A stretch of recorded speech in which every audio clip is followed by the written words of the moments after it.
രാത്രി നേരത്തിൽ നീർപൂരും പിന്നെ ഫത്തേപൂരിൽ ആളില്ലാതെ പോലെ ഭയങ്കര ഇരുട്ടായിട്ടുണ്ടായിരുന്നു. ആരും ആ സ്ഥലത്തേക്ക് പോവാൻ വേണ്ടി 10 പ്രാവശ്യം ആലോചിച്ചിട്ടേ പോവുള്ളൂ.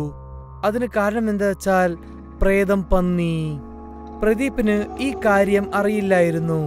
അവൻ ഈ സ്ഥലത്ത് തന്നെ പുതിയതാണ്. രാത്രി അവന്റെ ബുള്ളറ്റിൽ അവൻ വേഗമായി പോയിക്കൊണ്ടിരിക്കുമ്പോൾ ആ പ്രേതം പന്നി അവന്റെ ബുള്ളറ്റിലേക്ക് നിന്ന് ഇടിച്ചു മറച്ചു. പിന്നെ അവൻ ബുള്ളറ്റിൽ നിന്ന് പറന്ന് താഴെ റോട്ടിലേക്ക് വീണു. പിന്നെ അവന്റെ മുമ്പ് തന്നെ വളരെ ക്രൂരമായിട്ടുള്ള ആ പ്രേതം പന്നി നിൽക്കുമായിരുന്നു. അത് അവനെ ദേഷ്യത്തോടെ നോക്കുമായിരുന്നു. പ്രദീപ് അതിനെ കണ്ടിട്ട് അവൻ വല്ലാതെ പേടിച്ചോണ്ടിരിക്കുകയായിരുന്നു. എന്നാലും അടുത്തുള്ള കല്ലെടുത്തിട്ട് ആ പന്നിന്റെ മേലെ അടിക്കാൻ നോക്കി. ഇവിടുന്ന് ഓടിക്കോ. പക്ഷെ പ്രദീപിന് എങ്ങനെ അറിയാം? അതായത് ആ പ്രേതപ്പന്നിയുടെ ദേഷ്യം ഇന്നും വളരെ കൂടുമെന്ന് അവൻ അറിയില്ല. ആ പ്രേതം കാട്ടുപന്നി പ്രദീപിന്റെ മേലെ ചാടി അവനെ അടിച്ചു. പ്രദീപിനെ തുണ്ടായിട്ട് വെട്ടി. ഒരു സ്ഥലത്ത് കൈ കാലും, മറു സ്ഥലത്ത് അവന്റെ കാലും, പിന്നെ അവന്റെ തലയും കഴിയും ഒക്കെ കിടക്കുകയായിരുന്നു. റോഡ് മുഴുവനും ചോര പുഴയായിരുന്നു. അടുത്ത ദിവസം രാവിലെ ജനങ്ങളൊക്കെ പ്രദീപിന്റെ ശരീരം തുണ്ടായി കണ്ടിട്ട് അവരെല്ലാരും പേടിച്ചുപോയി. എന്തോ ചോരയില് ഹോളിക്കളി കളിച്ച പോലെയുണ്ട്. ഈ സംഭവം വളരെ മോശമായിരുന്നു. ഗ്രാമത്തെ ജനങ്ങൾക്ക് ഇത് കാണാതെ പറ്റില്ലായിരുന്നു.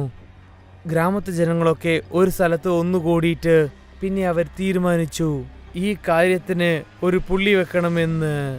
അതിനുവേണ്ടി അവർ ഫക്കീർ ബാബയെ കാണാൻ പോയി. ഫക്കീർ ബാബ അദ്ദേഹത്തിന്റെ സ്ഥലത്ത് അവിടെ ഇരിക്കുകയായിരുന്നു.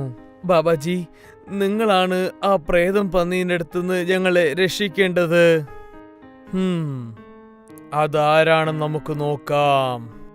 ഫക്കീർ ബാബ തന്റെ ഞാണും കൊണ്ടും പിന്നെ തന്റെ എതിർക്കുള്ള ചെമ്പ് തകിട് വെള്ളത്തിൽ കൊണ്ട് ആരാണ് എന്ന് നോക്കി. ആ തകിട് തടയപ്പോ തന്നെ ആ തകിട് നിന്ന് ഒരു പുകയും വരാൻ തുടങ്ങി. ആ തകിടിലുള്ള വെള്ളത്തിൽ എന്തോ അവർക്ക് കാണാൻ പറ്റി. കുസും ഒരു വളരെ ഭംഗിയുള്ള പെണ്ണാണ്. കുറെ ആണുങ്ങളുടെ നോട്ടം അവളുടെ മേലെ ഉണ്ടായിരുന്നു. ഹോയ് ഹോയ്, എന്താ മോളെ? ഇവള് മാത്രം കിട്ടിയാ മതി, ജീവിതം തന്നെ മുക്തി കിട്ടും. പക്ഷേ കുസും ഇവരെ ആരെയും ഒരു ശ്രദ്ധയും എടുത്തിട്ടില്ല. പക്ഷെ ഒരു രാത്രി കുസും ഒറ്റയ്ക്ക് റോട്ടിലേക്ക് നടന്നു പോയിക്കൊണ്ടിരിക്കുമ്പോൾ ഈ റൗഡി പിള്ളേരൊക്കെ കുസുമിനെ നാശം ചെയ്തു. ആ പിള്ളേരൊക്കെ കുസുമിന്റെ ജീവിതം തന്നെ തീർത്തു കളഞ്ഞു. പിന്നെ അവളെ കൊടൂരമായ ഒരു രൂപത്തിലാണ് ഒരു കാവയിൽ അവൾ ഇട്ട് വെച്ചിരിക്കുന്നത്. രക്ഷിക്കൂ, ആരെങ്കിലും എന്നെ രക്ഷിക്കൂ. കുസുമിനെ സഹായിക്കാൻ വേണ്ടി അവിടെ ആരുമില്ലായിരുന്നു. അവൾ പ്രാണത്തിന്റെ പിടിപ്പിലായിരുന്നു. അവൾ മരിക്കുന്ന സമയത്ത് അവൾ അടുത്ത് ഒരു കാട്ടുപന്നി വരുമായിരുന്നു. ആ പന്നി കുസുമിനെ നക്കാൻ തുടങ്ങി. ആ മൃഗങ്ങളൊക്കെ ചേർന്ന് എന്നെ ഈ അവസ്ഥയിലാക്കി. ഞാൻ അവരെ വെറുതെ വിടില്ല, ഒരിക്കലും അവരെ വെറുതെ വിടില്ല. കുസുമിന്റെ പ്രാണം അവിടെ പോയപ്പോൾ അവളുടെ ആത്മ ആ കാട്ടുപന്നീന്റെ ശരീരത്തിലേക്ക് പോയി. കാട്ടുപന്നി പ്രേത പന്നിയായിട്ട് മാറിക്കഴിഞ്ഞു. പന്നിയുടെ കണ്ണുകൾ ചോക്കാൻ തുടങ്ങി. അത് പ്രതികരിക്കാൻ വേണ്ടി തയ്യാറെടുപ്പിലായിരുന്നു. ഫക്കീർ ബാബനും പിന്നെ ആ ഗ്രാമത്തെ ജനങ്ങളും സത്യം എന്താണെന്ന് അവർക്ക് മനസ്സിലായി കഴിഞ്ഞു. എന്നാ പ്രേതം പന്നീന്റെ ശരീരത്തിൽ കുസുമിന്റെ ആത്മയാണ് ഉള്ളത്. പിന്നെ അവൾക്ക് സംഭവിച്ച കാര്യത്തിന് തീർച്ചയായിട്ടും അവൾ പ്രതികരിക്കും. പക്ഷെ ആ പ്രേതപ്പന്നി പാവപ്പെട്ട നമ്മുടെ നാട്ടുജനങ്ങളെ വിടുന്നില്ലല്ലോ. ആ പ്രേതപ്പന്നിയെ തീർക്കാൻ ഒരു വഴിയില്ലേ നമുക്ക്? ഈ പ്രേതപ്പന്നി വളരെ ശക്തിയുള്ളതാണ്. അത് പ്രതികാരം എടുത്തേ പറ്റൂ എന്ന് ശപഥത്തിൽ നിൽക്കുകയാണ്. അത് പ്രതികാരം ചെയ്യാതെ വരെ കുസുമിന്റെ ആത്മാ പന്നിയിലെ വിട്ടു പോവില്ല. പക്ഷെ ഇത് എങ്ങനെ നടക്കും? അമാവാശ രാത്രി അന്ന് ഗ്രാമത്തെ ജനങ്ങളും ചെക്കന്മാരും ചേർത്ത് വെക്കണം. ഞാൻ കുസുമിന്റെ ആത്മ ഇങ്ങോട്ട് കൊണ്ടുവരും. അവളുടെ ജീവിതം നാശം ചെയ്ത ആൾക്കാർ അവളുടെ കണ്ണു മുമ്പിൽ നിന്നാൽ അവരെ പഴി വാങ്ങിക്കോളും. അതിനുശേഷം അവൾ അവിടുന്ന് പോവും. ഈ ഒറ്റ വഴിയേ ഉള്ളൂ ആ പ്രേത പന്നീന്റെ അടുത്തുനിന്ന് രക്ഷപ്പെടാനുള്ള വഴി. ശരി ബാബ, ഞാൻ പൂജ എന്ന് പറഞ്ഞ വഴിയിൽ 2 ഗ്രാമത്തിലേക്ക് ആൾക്കാരെ വിളിച്ചോളാം. ഗ്രാമത്തിന്റെ മുതലാളി തന്റെ ഗ്രാമത്തിലേക്ക് വന്നു. നമ്മുടെ ജനങ്ങളെല്ലാരും ഈ അമാവാസ്യ രാത്രി അന്ന് എത്തണം. ഫക്കീർ ബാബ ആ പ്രേതപ്പന്നീന് ഒരു മുടിവ് തീർക്കും. അതുകൊണ്ട് എല്ലാരും അവിടെ വന്നേക്കണം. ശരി, ഞങ്ങളെല്ലാരും തീർച്ചയായിട്ടും വന്നോളാം. ഗ്രാമത്തിന്റെ മുതലാളി ആ അടുത്തുള്ള ഗ്രാമത്തിലേക്ക് അറിയിച്ചു. അവിടെയുള്ള ജനങ്ങളും ആ പ്രേതപ്പന്നീന്റെ ശല്യമാണ് അനുഭവിച്ചുകൊണ്ടിരുന്നത്. അതുകൊണ്ട് അവരും അന്ന് രാത്രി വരാമെന്ന് അവർ സമ്മതിച്ചു. അവസാനം ആ അമാവാസ്യ രാത്രിയും വന്നു. ഗ്രാമത്തെ ജനങ്ങളെല്ലാരും ആ പൂജയിലേക്ക് എല്ലാരും ഒന്നിച്ചു കൂടി. എല്ലാവരുടെ കൈകളും തീപ്പന്തമുണ്ടായിരുന്നു. കുറച്ചു നേരം കഴിഞ്ഞിട്ട് ബാബയും അവിടെ എത്തി. എന്താ എല്ലാരും ഇവിടെ വന്നോ? ആ, എല്ലാരും ഇവിടെയാ ഉള്ളത്. ശരി, എന്നാ ഇനി ഞാൻ എൻ്റെ പണി തുടങ്ങാം. ഫക്കീർ ബാബ ഒരു മരത്തിന്റെ അടിയിലേക്ക് ഇരുന്നു. അള്ളാഹുടെ പേര് പറഞ്ഞ് നമുക്ക് തുടങ്ങാം. എൻ്റെ കരീം, എൻ്റെ റഹീം, നിങ്ങളുടെ കരുണ എല്ലാവരുടെ പേരിലും ഉണ്ടാവണം. നീയാണ് ബാദ്ഷാ, ഇത് നിന്റെ രാജ്യമാണ്. ഞാൻ നിങ്ങളുടെ അടിമയാണ്. നിങ്ങൾ എൻ്റെ വേണ്ടതിൽ എടുത്തോളണം. ഇവരെല്ലാവരുടെ അടുത്തുനിന്ന് ആ പ്രേതപ്പന്നീനടുത്തുനിന്ന് മോക്ഷം കിട്ടണമെന്ന് വിചാരിക്കുന്നു. ഫക്കീർ ബാബ തൻ്റെ പയ്യിൽ നിന്ന് ഒരു കണ്ണാടി കുപ്പിയും എടുത്തു.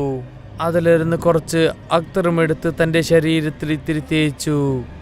അതിനുശേഷം തൻ്റെ പയ്യിൽ നിന്നിട്ട് ഒരു കത്തിയും എടുത്തു.